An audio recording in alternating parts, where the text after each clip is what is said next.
Bismillahirrahmanirrahim. Assalamualaikum warahmatullahi wabarakatuh. Selamat bertemu kembali di channel YouTube saya Membaca Makna, masih bersama Pak Mukhyar Bukhari. Pertemuan kita kali ini merupakan pertemuan membahas materi perkuliahan untuk Prodi Pendidikan Agama Islam semester 4 kelas 4D, Fakultas Tarbiyah dan Ilmu Keguruan IAI Diniyah Pekanbaru dalam mata kuliah Manajemen Lembaga Pendidikan Islam. Untuk pertemuan kita kali ini, kita akan mengetengahkan tema perkuliahan yang saya beri judul Manajemen Pengembangan Sekolah Menggunakan Pendekatan Entrepreneurship.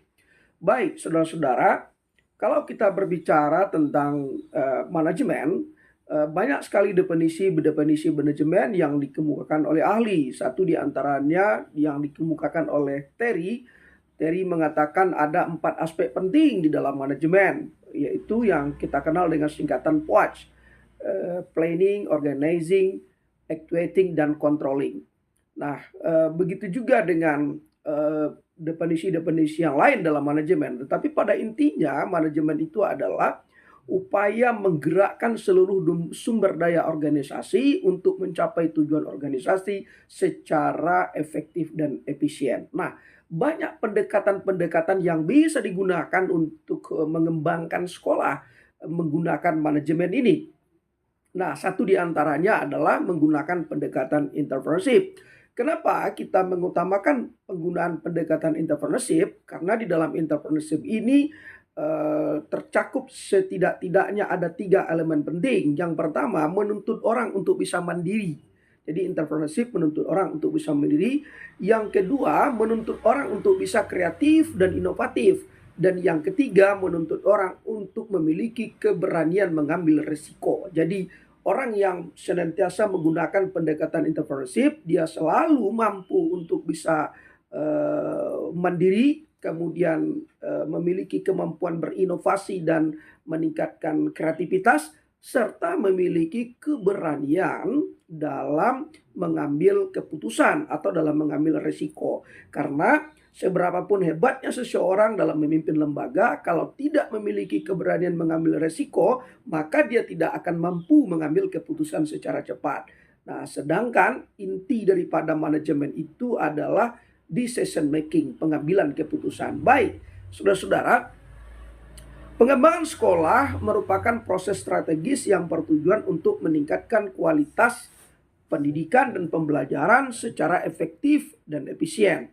Nah, dalam konteks pendidikan Islam, pengembangan ini melibatkan tidak hanya aspek administratif, tetapi juga penerapan strategi inovatif yang sesuai tentunya dengan prinsip-prinsip Islam. Nah, pendekatan manajerial tradisional seringkali berfokus pada kepatuhan administrasi dan struktur organisasi. Jadi administratif dan struktur organisasi itu pendekatan manajerial secara tradisional. Tetapi pendekatan manajerial yang lebih modern itu kemampuan sekolah keluar dari bentuk administratif yang sudah baku. Jadi berpikirnya out the box, berpikir dari yang biasanya, dari yang umumnya, sehingga bisa dilakukan percepatan-percepatan inovasi dan kreatif. Nah, inilah pentingnya mengapa mengembangkan sekolah itu perlu menggunakan pendekatan entrepreneurship atau pendekatan kewirausahaan agar sekolah itu mandiri, tidak apa-apa tergantung kepada orang tua, wali murid, atau bergantung kepada dana BOS, atau bergantung kepada bantuan pemerintah. Tetapi dengan apa yang dimiliki oleh sekolah, sekolah sebenarnya bisa berinovasi dan bisa berkreasi. Nah, ada nih mahasiswa yang saya sayangi, terutama mahasiswa saya yang berada di semester 4 kelas 4D. Nah, mari kita lihat bersama-sama. Pengembangan entrepreneurship di sekolah itu terbagi 2. Jadi jangan Anda bayangkan entrepreneurship itu mesti punya modal finansial, punya modal uang. Tidak, dia ada 2 kalau kita ingin mengembangkan entrepreneurship. Pertama, entrepreneurship berbentuk bisnis, kewirausahaan berbentuk bisnis. Artinya sekolah itu mengembangkan bisnis di sekolah. Misalnya sekolah memiliki koperasi, sekolah memiliki unit-unit usaha, misalnya pengolahan roti, air minum, kebun, kolam ikan, apalagi pertanian, perkebunan dan lain. Jadi artinya ada usaha fisik di situ, ada aspek aktivitas ekonomi bisnis secara fisik di situ. Jelas ada barangnya, ada bentuknya, begitu. Ada lalu lintas uang di situ. Itu yang pertama. Yang kedua, entrepreneurship, pengembangan pemikiran bisnis. Tidak ada bisnis sama sekali. Tidak ada koperasi, tidak ada kebun, tidak ada tanah, tidak ada lahan pertanian yang dimiliki oleh sekolah atau yang dimiliki oleh pesantren misalnya. Tetapi sekolah ini bisa dikatakan sebagai sekolah entrepreneurship. Kenapa? Dia tidak memiliki usaha kok bisa dikatakan sekolah entrepreneurship.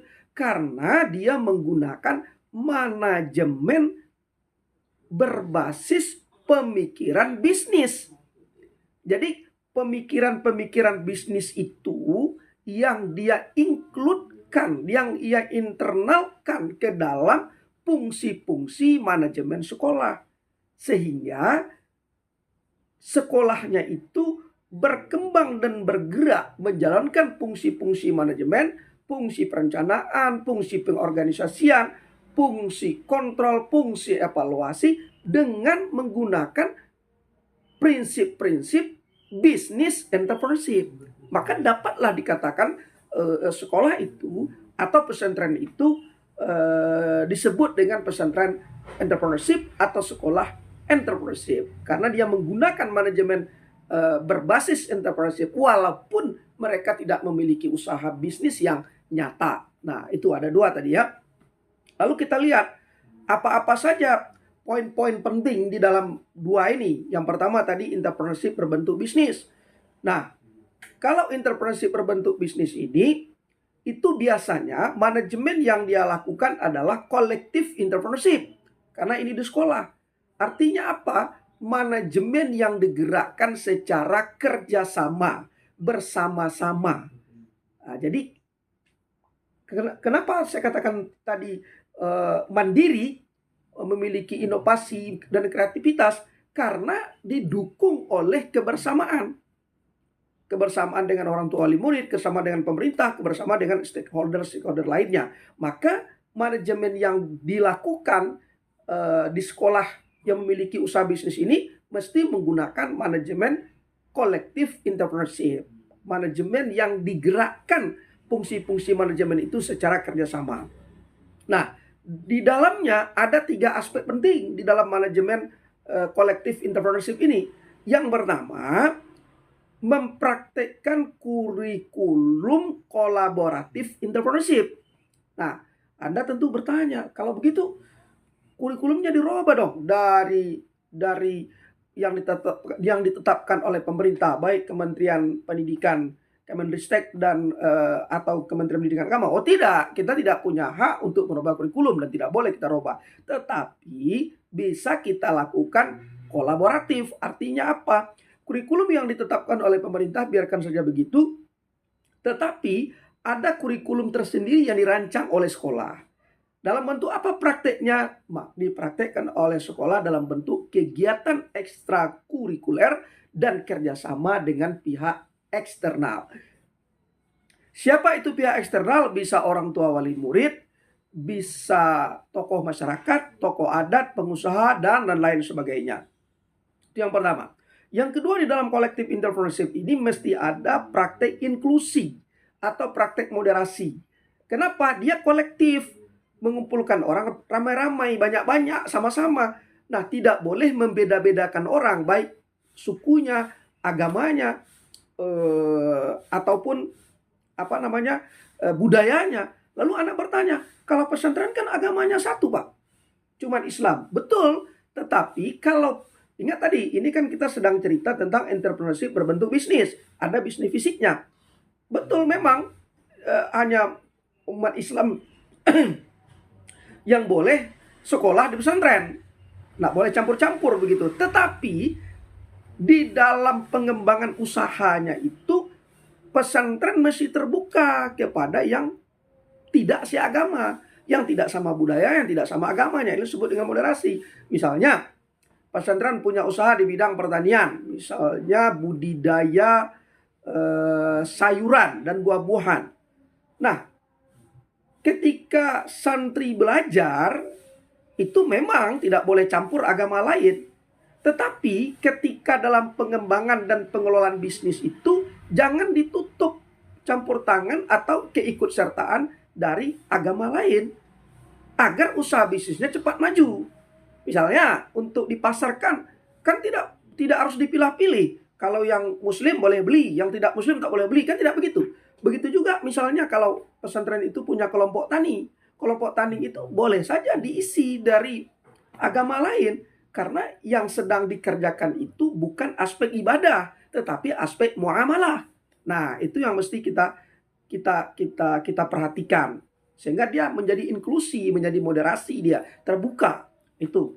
Yang ketiga, adanya praktek at-takif namanya. Artinya apa? Adanya praktek adaptasi dengan kebudayaan, dengan tradisi yang ada di sekeliling pesantren. Jadi pesantren itu dia aware dengan tradisi, dengan budaya yang ada di sekitar pesantren. Itu yang pertama, entrepreneurship berbentuk bisnis. Yang kedua, entrepreneurship berbentuk tadi apa? Pengembangan pemikiran bisnis. Sekolah tidak memiliki bisnis secara fisik, tidak memiliki usaha bisnis karena tidak punya modal, tidak punya tanah apa segala macam, tetapi dia tetap bisa mengembangkan entrepreneurship dengan cara menginternalkan pemikiran-pemikiran bisnis dalam fungsi-fungsi manajerial yang ada di sekolah atau di pesantren. Maka jika sekolah menggunakan model ini, dia mesti menggunakan pendekatan manajemen yang disebut dengan model modal sosial entrepreneurship. Jadi dia memang tidak punya uang, tetapi dia bisa mengandalkan uang yang ada di kantong orang lain, di kantong masyarakat. Dia memang tidak punya kebun, tetapi dia bisa mengandalkan kebun yang dimiliki oleh masyarakat. Itulah yang disebut dengan modal sosial.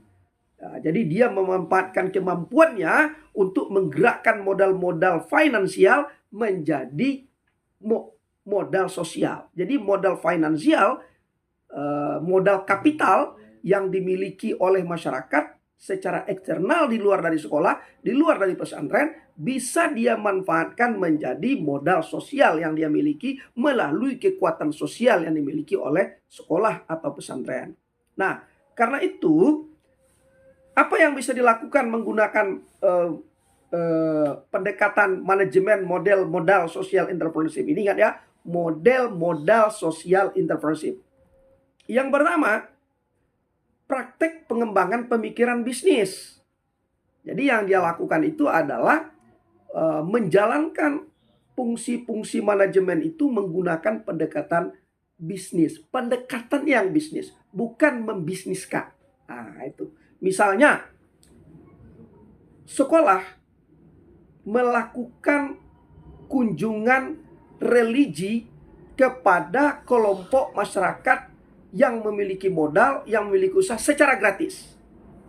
Apa itu kunjungan religi? Misalnya kalau ada acara-acara, dia datang berkunjung ke sana, dia memberikan doa, memberikan wejangan atau penyuluhan-penyuluhan agama secara gratis. Nah, ini dalam rangka untuk menanamkan jasa sosial kepada masyarakat. Yang kedua, praktek memobilisasi kekuatan sosial dan tradisi masyarakat. Jadi sekolah ini masuk dia ke dalam kantong-kantong tradisi masyarakat, lalu dia memberikan pencerahan di sana.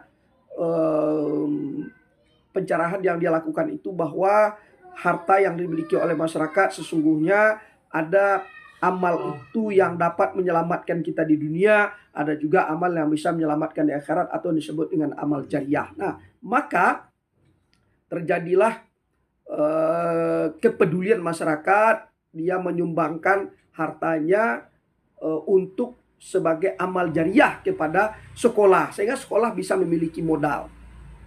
Nah, ini pendekatan-pendekatan tradisi ini bisa dilakukan dengan sekolah ini mengembangkan kegiatan ekstrakurikuler berbasis tradisi.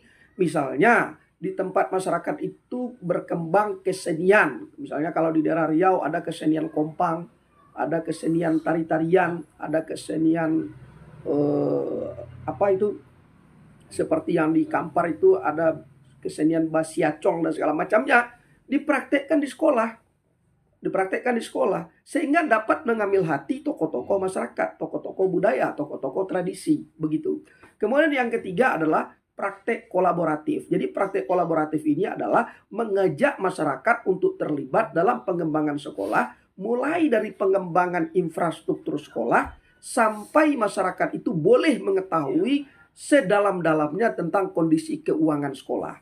Nah, sehingga terjadilah trust di situ, kepercayaan dari masyarakat kepada sekolah. Itu. Kemudian unsur-unsur pembentuk manajemen entrepreneurship di sekolah atau di pesantren itu setidak-tidaknya ada 5. Pertama, bisnisnya itu mesti berorientasi sosial. Jadi sekalipun sekolah itu punya bisnis, tapi bisnisnya bukan berorientasi kapital, tapi berorientasi sosial. Artinya apa? Modal diputar, keuntungan didapatkan, tapi keuntungan bukan memperkaya pemilik sekolah, kepala sekolah, atau orang-orang tertentu, tetapi memang dipergunakan untuk kembali mengembangkan sekolahnya. Kemudian pemikiran bisnis. Boleh tidak punya bisnis, tapi menjalankan pemikiran bisnis. Yang ketiga, pendidikan inklusi atau moderasi. Yang keempat, penguatan tradisi. Jadi sekolah tidak boleh berbenturan dengan tradisi yang sudah ada di tengah-tengah masyarakat. Dan karena itulah perlu kegiatan ekstrakurikuler itu dilakukan dengan mengadopsi tradisi-tradisi yang berkembang di masyarakat. Tinggal sekolah memilih dan memilah mana tradisi-tradisi yang cocok untuk anak usia sekolah, mana yang tidak. Kemudian adaptif, yaitu adanya beradaptasi dengan lingkungan yang ada di sekitar sekolah atau di sekitar pesantren. Nah, itulah beberapa langkah awal kalau ingin mengembangkan sekolah menggunakan pendekatan entrepreneurship. Tapi sekali lagi saya ingatkan kepada mahasiswa yang saya sayangi, ketika kita bicara kewirausahaan, jangan Anda kira kewirausahaan itu mesti menggunakan modal finansial. Tidak. Tetapi dia bisa berbentuk bisnis, bisa berbentuk pengembangan pemikiran bisnis. Pengembangan pemikiran bisnis artinya adalah merubah modal finansial dan kapital yang ada di tengah-tengah masyarakat secara eksternal menjadi modal sosial untuk pengembangan sekolah oleh sekolah atau oleh pesantren. Nah, karena itu ada beberapa langkah-langkah implementasi pendekatan entrepreneurship. Yang pertama mesti dilakukan perencanaan yang strategis. Yang kedua, pengembangan inovasi. Jadi apa yang bisa dilakukan di sana? Kita lakukan pengembangan inovasi. Misalnya ada tradisi di masyarakat yang tadinya tidak dikenal di dunia luar, lalu kita beri inovasi. Misalnya kita upload di media sosial, kita punya Instagram, sehingga dunia luar tahu, oh ternyata di tempat ini ada aktivitas kesenian dan tradisi yang menarik untuk diketahui oleh masyarakat luar, bahkan masyarakat dunia. Yang kemudian manajemen sumber daya manusia. Setiap apapun yang dilakukan itu mesti didukung oleh kekuatan kemampuan manajemen sumber daya manusia. Nah, karena itu perlu dilakukan senantiasa pertemuan-pertemuan, diskusi-diskusi, dan karena itulah libatkanlah stakeholder yang ada. Kalau misalnya ini ingin pengembangan tradisi, libatkan saja tokoh-tokoh adat, tokoh-tokoh budaya. Kalau misalnya ingin mengembangkan bisnis, libatkan saja para pebisnis yang ada di masyarakat. Sehingga sekolah atau pesantren mendapatkan ilmu dan dia tidak mengeluarkan biaya. Karena memang masyarakat yang diberdayakan itu, yang dipergunakan itu, yang dimanfaatkan itu merupakan bagian dari sistem yang dibuat oleh sekolah atau oleh pesantren. Karena itulah disebut tadi collective entrepreneurship dan model sosial entrepreneurship. Baik saudara-saudara, itulah beberapa alternatif kalau kita ingin mengembangkan sekolah dengan menggunakan pendekatan manajemen entrepreneurship. Nah, hal yang paling penting yang perlu Anda ingat adalah bahwa mengembangkan model manajemen pendekatan entrepreneurship ini itu dalam upaya untuk melatih siswa kita atau melatih santri agar memiliki kemampuan berpikir secara mandiri, bertindak secara mandiri, mampu berinovasi dan mampu berkreasi. Demikian pertemuan perkuliahan kita untuk kali ini, dan untuk tugas silakan Anda lihat di grup, dan saya berharap tugasnya dikerjakan dengan maksimal. Demikian, terima kasih, salam hormat untuk orang-orang terkasih Anda. Jaga selalu kesehatan, tetap semangat, dan selalu optimis bahwa kita dihadirkan oleh Allah di permukaan bumi ini adalah produk yang paling sempurna. Karena kita produk yang paling sempurna, maka kita diciptakan bukan untuk menjadi orang gagal, tapi untuk menjadi orang sukses. Karena itu, jemputlah kesuksesan Anda hari ini untuk kecemerlangan hidup Anda di masa depan. Demikian, terima kasih. Sampai bertemu di materi selanjutnya. Wassalamualaikum warahmatullahi wabarakatuh.